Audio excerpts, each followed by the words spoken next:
Assalamualaikum warahmatullahi wabarakatuh. Selamat sore anak-anakku. Bagaimana kabar kalian? Mudah-mudahan anak-anakku dalam keadaan sehat walafiat, senantiasa eh, berbakti kepada orang tua, hormat kepada bapak ibu guru, serta senantiasa melaksanakan perintah-perintah dari Tuhan Yang Maha Kuasa. Sore hari ini kita akan melanjutkan pembahasan kita mengenai pelajaran bahasa Indonesia terkait dengan ulasan atau teks ulasan. Sore hari ini kita akan bersama-sama membahas mengenai unsur kebahasaan yang ada dalam teks ulasan. Baik, untuk lebih jelasnya ikuti paparan berikut ini. Anak-anakku yang saya sayangi, unsur kebahasaan yang biasa, ya.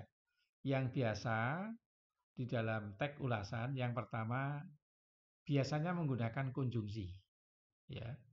Biasanya menggunakan konjungsi. Dalam hal ini ada beberapa konjungsi yang sudah saya kelompokkan. Yang pertama mengenai konjungsi penerang. Konjungsi penerang ini biasanya ditandai dengan penggunaan kata bahwa, yakni, yaitu. Ya. Contoh di dalam kalimat, Hasan merasa bahwa semua itu terjadi karena perbuatan Anwar. Ia menaruh dendam kepada Anwar dan berniat membunuhnya. Ini dalam petikan sebuah novel, ya. Terus kemudian ada lagi, novel ini banyak memberikan pelajaran pada pembacanya, antara lain bahwa kita, penggunaan kata bahwa ini menunjukkan bahwa teks ulasan tersebut mengandung konjungsi penerang. Yang kedua, menggunakan konjungsi temporal atau konjungsi waktu. Jadi anak-anak biasanya dalam suatu teks ulasan kita mengenal kata-kata atau mengetahui penggunaan kata-kata yang menyatakan waktu tertentu. Di sini dikelompokkan menjadi konjungsi temporal. Misalnya kata sejak, semenjak, kemudian, akhirnya, dan lain sebagainya. Contoh di dalam kalimat misalnya, sejak saat itulah pemahaman Hasan tentang agama mulai berubah. Ia mulai meragukan keberadaan Tuhan. Ini saya ambil dari ateis, ya. Kemudian ada kalimat berikutnya, kemudian ia mencari Anwar. Kata kemudian, kata sejak. Ini merupakan contoh temporal yang ada di dalam ulasan salah satu karya sastra yang berjudul Ateis. Berikutnya yang ketiga, anak-anak, masih terkait dengan konjungsi. Biasanya di dalam teks ulasan itu menggunakan konjungsi penyebab. Nah, ditandai dengan kata karena atau sebab. Contoh, akan tetapi karena Rusli juga pandai bicara, kemudian dialah yang berbalik memengaruhi Hasan. Atau yang kedua, lama-kelamaan Hasan cemburu karena hubungan Kartini dan Awal semakin dekat. Kata karena ini menunjukkan konjungsi penyebab. Baik, yang keempat anak-anakku, di dalam teks ulasan itu biasanya menggunakan pernyataan yang berupa saran atau rekomendasi pada akhir teks itu, ya. Nah, cirinya itu biasa menggunakan kata jangan, harus, hendaknya. Misalnya pada kalimat jangan sampai salah pergaulan, hingga pada akhirnya kita malah tersesat. Berikutnya, kita harus senantiasa berpegang teguh. Ya, kata harus di situ, kata jangan, atau di sisi yang ketiga nilai moral yang kedua hendaknya. Nah, kata jangan, kata harus, kata hendaknya, ini merupakan satu pernyataan yang berupa saran atau rekomendasi.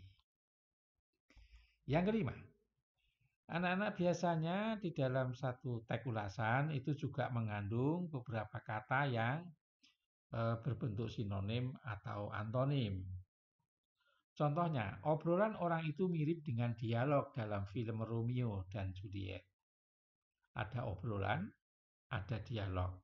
Ini adalah penggunaan kata yang mengandung kemiripan atau sinonim. Besar atau kecil bukan jaminan barang itu berharga atau tidak. Jadi ada besar, ada kecil. Ini berarti kata ini merupakan kata yang berlawanan atau berantonim. Yang kelima, mengandung pronomina atau kata ganti jenis kata yang menggantikan nomina atau frase nomina. Jadi kata ganti orang. Ya.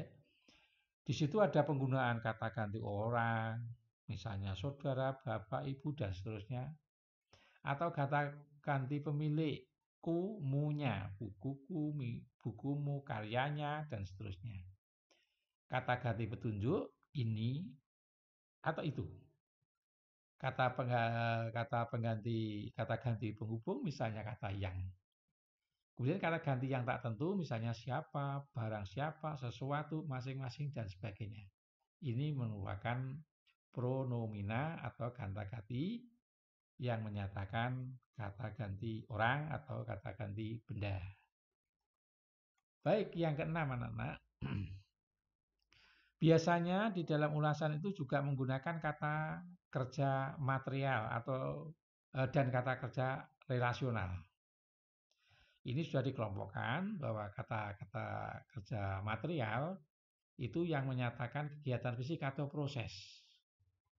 Makan, minum, berbicara, menunggu, dan seterusnya.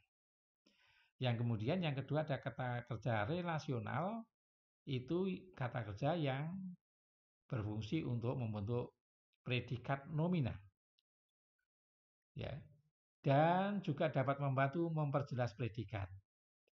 Misalnya bernama Budi, disebut, jadi, menjadi, merupakan, adalah. Ini adalah contoh-contoh kata kerja relasional. Ya. Baik, berikutnya yang ketujuh. Dalam ulasan itu juga biasanya menggunakan ungkapan perbandingan ya, bisa persamaan atau perbedaan. Misalnya penggunaan kata daripada, sebagaimana, demikian halnya, dan seterusnya. Ini biasanya ya, walaupun kadang tidak ada, tapi biasanya mengandung kata-kata atau ungkapan ya, bukan kata, ungkapan perbandingan, baik persamaan maupun perbedaan. Baik, yang kedelapan anak-anakku, biasanya juga dalam ulasan itu mengandung kalimat simpleks atau dan kompleks ya, bukan atau. Jadi di sini sudah saya kelompokkan kalimat simpleks itu kalimat yang memiliki satu verb utama. Satu saja. Contoh sinetron Pangeran banyak digemari. Ini merupakan kata kerjanya ya. Jadi kata kerjanya hanya suatu kata kerja ya, yang utama. Tetapi ada juga kalimat yang kompleks, memiliki dua verb utama atau lebih. Contohnya ini ada CV, ini dalam jenis film ya, adalah jenis film pengetahuan yang dikembangkan untuk mendapatkan. Nah ini, jadi dikembangkan, mendapatkan. Satu kalimat itu terdapat dua atau lebih verb utama, kata kerja utama. Tadi kalau simpleks tadi hanya memiliki suatu verb utama saja, satu saja. Ya, ini biasanya semacam itu. Baik anak-anakku yang saya sayangi, demikian uraian mengenai unsur kebahasaan yang biasa ada di dalam teks ulasan. Tentu ini hanya sebagian, ya, sebagian teks kebahasaan yang saya sampaikan, walaupun masih banyak unsur-unsur kebahasaan yang biasa digunakan di dalam menyusun atau ada di dalam teks ulasan. Terima kasih atas segala perhatiannya dan mohon maaf atas segala kesalahannya. Jangan lupa senantiasa belajar dan berdoa.